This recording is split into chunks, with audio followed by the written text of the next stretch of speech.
Hey everyone, Mr. Happy here, and welcome back to another Final Fantasy XIV patch retrospective. We're continuing to look through the Stormblood patches and talk about what I think is the best expansion in terms of content that Final Fantasy XIV has had.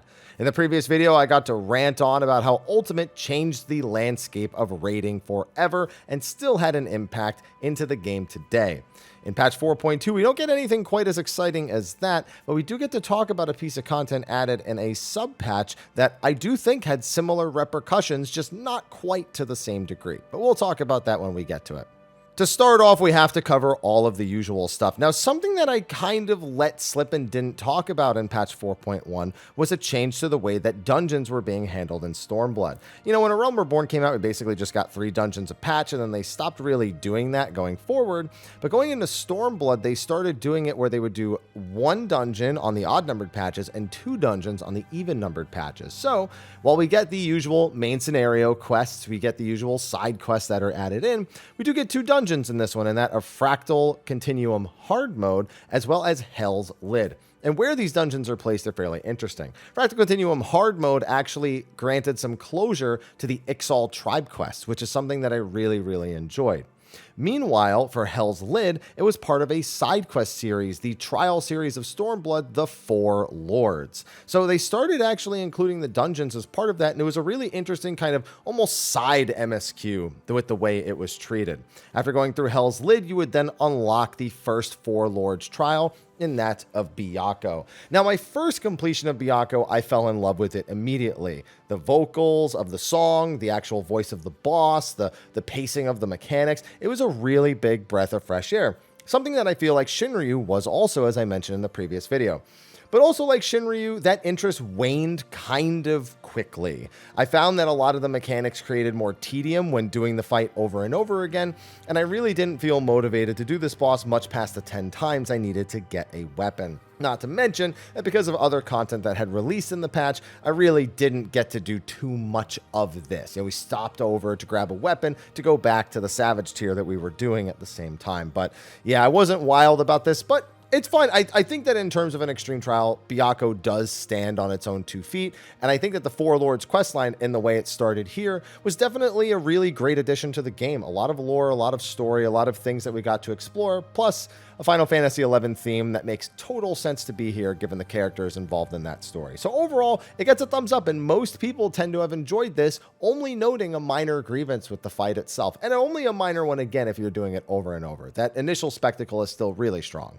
Speaking of Savage, we do have our second raid tier, 8-man raid tier in Stormblood, of that of Omega Sigmascape. This one was heavily modeled after Final Fantasy VI, and this tier is so-so. You know, I personally was not a huge fan of Sigmascape, even though it has one of my favorite characters, one of my favorite villains in all of the Final Fantasy franchise, in that of Kefka. There were some dichotomies between the normal mode and the Savage mode that I thought were really kind of not as fluid as they were with Exdeath into Neo Exdeath, specifically leaving out the 4th part of Dancing Mad, because it was a Savage-only phase, a Savage-only music. I don't know, something about this just felt wrong to me on normal mode. But even the encounters themselves were just kind of strange. The Phantom Train was something that I thought was going to be really cool, and I think they had a lot of creative ideas with it, but it's another example to me of a boss that kind of sits in one location and doesn't do a whole lot of interesting things. I think the ad phase in Phantom Train is really unique and really well done, even if on, you know, weekly farm, I wasn't crazy about it. Objectively, I have to say that it was better than the average ad phase, I suppose. Much more involved, much longer, you know, having to kill the ads and get up on the back of the train, then break the actual stack, and then make sure you know which ghost you're going to grab. And then, of course, people started doing the cheese method eventually with Warrior, where they would just destroy their ad and everyone else would just skip the rest of the phase. Oh, what a weird time. The second boss, I don't think anyone really liked Chatternook. Even just the other day, I was talking with people about that exact boss. We were like, ugh. I liked it as a melee who just wanted to, you know, get oranges in that fight, but that's about it. Guardian, I always felt was a slow slog. Even on release, just wasn't super interesting to me. And then the final boss, Kefka and God Kefka, it had its ups and its downs, but again, something about that fight just didn't really ring interesting to me. I know Tanks really liked it because the boss had auto attacks. Again, boss positioning was a mechanic, something that was missing in Neo X Death, so I have to give it points for at least not just being exactly the same as the boss before it. I also think that God Kefka suffered less from the... actually, Kefka and God Kefka suffered less from the boss repeating the same thing after 50%. It does repeat, but it only repeats for a very small section of the fight. I just wish I was more interested in the actual mechanics that were happening and that the fight felt more fun in that regard. Either way, though, it is a tier that a lot of people did enjoy, so my opinion is not the opinion of the masses. It just depends on who you ask. Overall, though, it was a really competitive tier, so as a raid tier, it definitely got a lot of people's juices flowing. It was definitely a little bit harder on average than the first Omega tier, which is always to be expected. And I don't know. That's pretty much it. It was just kind of okay. You know, released, everyone played it, enjoyed it, just didn't have any crazy high points like I feel like Deltascape did with Halicarnassus. And for that Savage tier, they had to make some job adjustments, and there were some pretty significant ones in there. Warriors, Berserk, and Inner Release up to this point were two separate buttons, and they actually ended up merging them here and giving Warrior a bunch of potency buffs, as well as giving Inner Release and Berserk that very famous effect, the guaranteed direct crit mode that was introduced in patch 4.2. It's crazy to think that that wasn't even how Inner Release and Berserk actually released and were tied together. That was something that just came a few patches later down the line. There were some other changes to some other jobs, nothing too majorly significant. For me, two of the funniest things I think that are on here. Machinist got a hypercharge buff in 4.1. They buffed it by 1%. Most people laughed and said that wasn't enough. They then nerfed it by 1% in 4.2. It was just the biggest take me back that I've ever seen. It feels like I'm playing League of Legends or something with take me backs like that. Another really important one was Scholar. So Excogitation, which I'm sure many of you are familiar with, is where you put it on the tank. If they fall below 50% or it wears off, it actually just pops and does a big heal. Well, that whole when it wears off thing actually wasn't built into it initially. Originally, if you didn't pop Excog before the timer was up, it just wore off. And as of 4.2, they changed it so that it had that automatic heal at the end, so it never went entirely to waste, unless, of course, they were at full HP. So that was a really nice thing. They also sped up silences in this patch to make sure that they were not as slow. So, you know, sometimes 14 likes to try to base things off the animation. Doesn't really work when you're trying to be hyper accurate with silences and interrupts, so they made sure to fix that in this patch. There were also a significant number of PvP adjustments that we're not going to get into the specifics of, and also the addition of the team mode. Basically, you could create a PvP guild, in a sense, or a PvP team, and then you could queue into team ranked with that team and raise it. And that's how they use that system to eventually recruit people for the tournaments that they would then hold at FanFest. So that's an interesting little bit that's there, but at this point, my PvP interest had kind of waned, especially after Astrologos had released, and I wasn't a big fan of it. So that's about the extent to what I can say about that. And then we have a ton of other stuff still to run through, and it's not even everything. I mean, they had the Ananta tribe quests, you know, another tribe being added. That's always good. Hildebrand getting a proper continuation now. I still don't think there was as good a quality as it could have been. At this point, they were just playing catch up with Hildebrand, but it was solid. It felt like the Stormblood one was solid. It was okay.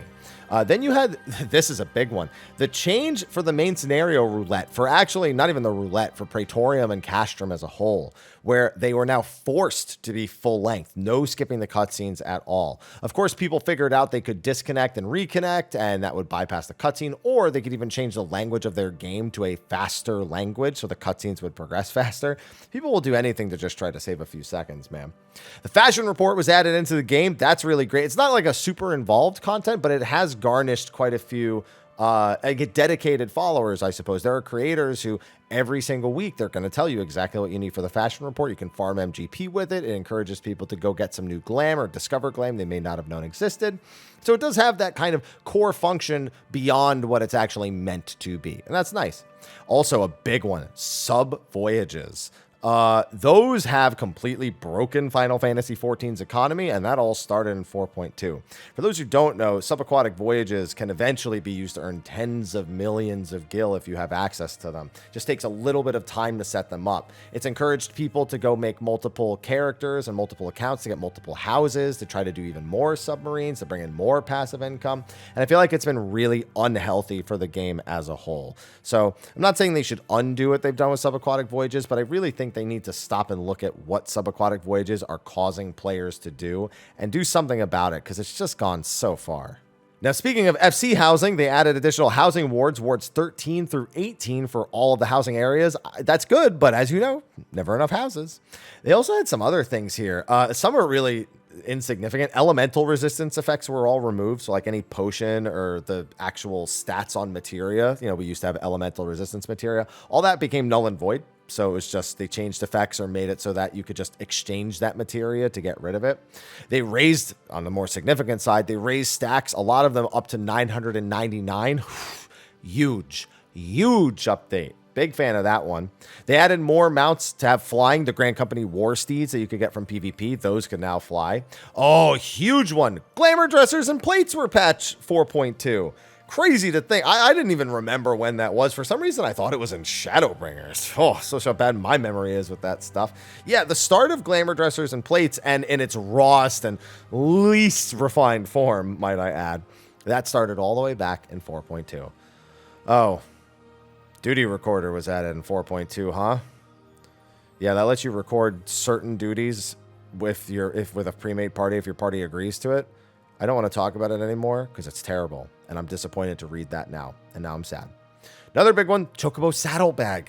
I mean, can you imagine if we didn't have the saddlebag? I mean, without the dresser plate saddlebag, what a huge inventory patch this ended up being. Heck, you could even hire up to 9 retainers as of this. I don't remember. I think the 9th retainer required a subscription to the app, like the phone app that they had. I don't remember entirely, but yeah, they made it so you could hire up to 9 retainers as of this patch. And there's, again, a ton of other quality of life stuff, but it's really patch 4.25 that I think is the highlight of the patch 4.2 cycle. Now, I mentioned Hildebrand earlier. That was actually in 4.25, but the really important thing in 4.25 was the introduction of Eureka the Forbidden Land. Eureka the Forbidden Land is what's called exploration content in Final Fantasy XIV. It's its own subset of locations that has its own rules, its own actions, its own progression system that only somewhat works in tandem with the game's actual systems. For example, having up to level 70 skills, up to item level 300 armor, but then you have a whole separate leveling system in there, a whole separate means of power with the Magicites, what would eventually become the actions that you could learn in the later patches, which we'll get into in a later video. But to first start, upon its initial release, it was largely about going around the map and figuring out killing what enemies spawned what notorious monsters, which are basically just a fancy word for a fate. And that discovery process was relatively quick, and it boiled down to go to location, groups of people, mass kill mobs there, NM spawns, kill NM, move to the next one. And that's all it really was when Eureka Animos dropped. And that seems rather elementary, I suppose.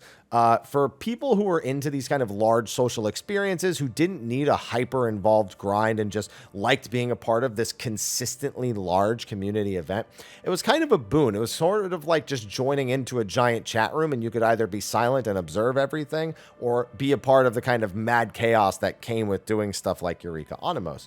Also, the armor and weapons you could get from it were actually pretty good, and they were also useful for the unending coil of Bahamut at the time. So if you were someone who hadn't finished tackling Ultimate, some of this gear would go on to be really good in that fight for an extended period of time, which is also a good incentive. There were mounts, there were these lock boxes that you could get that not only could have a T-Rex mount in it, but a ton of other items, whether they be potions or fireworks or even like platinum pieces at 10k a piece. But there's just all these little things that were very simple. This was the most basic form of Eureka that we had across all 4 of the zones that would come to be.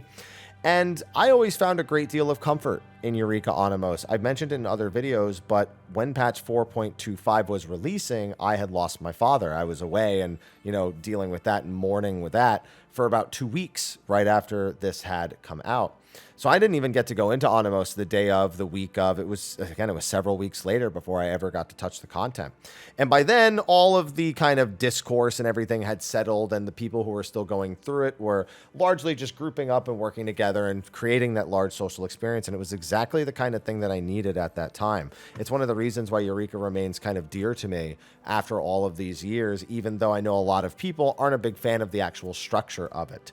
I mean, just running around killing NMs, it's essentially fate trains. if you really want to be reductive about it, it kind of just comes down to being a separate set of fate trains with its own level system, the ability to down level, and a lot of Final Fantasy XI style references, both in the way the content is structured and the actual bosses and items that appear here. I mean, Strider boots, Emperor hairpin, not to mention some of the other stuff that would come later. And in this also like Scorpion harnesses, the bosses, Circuit, Emperor of Onimos instead of Valkyr Emperor, like it's just on and on and on with the Final Fantasy XI references here. And that's all fine. But the fact that this content still remains relevant is a hard word. It's relevant to the people who want to do it till now. It's a great source of poetics. It's also just a great thing to do to kind of kill time and be social with a few people. And especially the later zones have other incentives that have kept people really busy, almost too busy, to the point where there are people who are trying to game the system as much as they can to the point of earning money, which can reduce the experience for other players. They've almost made it too incentivized even over the time. But at the end of the day, it's an active content that still brings in new people that is way easier to get into than anyone gives it credit for. If you haven't tried Eureka, regardless of how you feel about how I've described it, I recommend giving it a shot. The zone itself and all of its zones do indeed have their own set of relic weapons, relic armor that can be built. Some of it in Onimos, some of it will then restart in Pyros and go into Hydatos.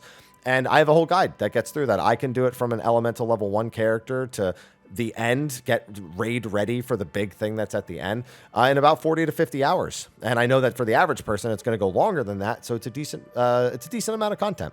Either way, just wanted to throw a little bit of sentiment into this section because it's crazy to think how long this content has survived. And I'm glad that it has because it means a lot to me. But yeah, that was the big thing. Exploration content would, of course, go on to be a new major style of content that was strangely absent in Endwalker. Not for no reason. They were trying new things, and we're really hoping to see it return in Dawn Trail. As they've mentioned, they want to have a focus on more multiplayer pieces of content, unlike Endwalker, which had a lot of solo content. But with that, thanks for watching. Sorry, it's after the whole Eureka section, I'm a little kerflazzled with myself, so much so that I made that word up. Be sure to like and subscribe and talk in the comment section about the patch, about your feelings of Eureka, your memories of it, whatever it is you got to do. And that'll be a wrap. So thanks for watching, and I'll see you in the next one. Until then, take care.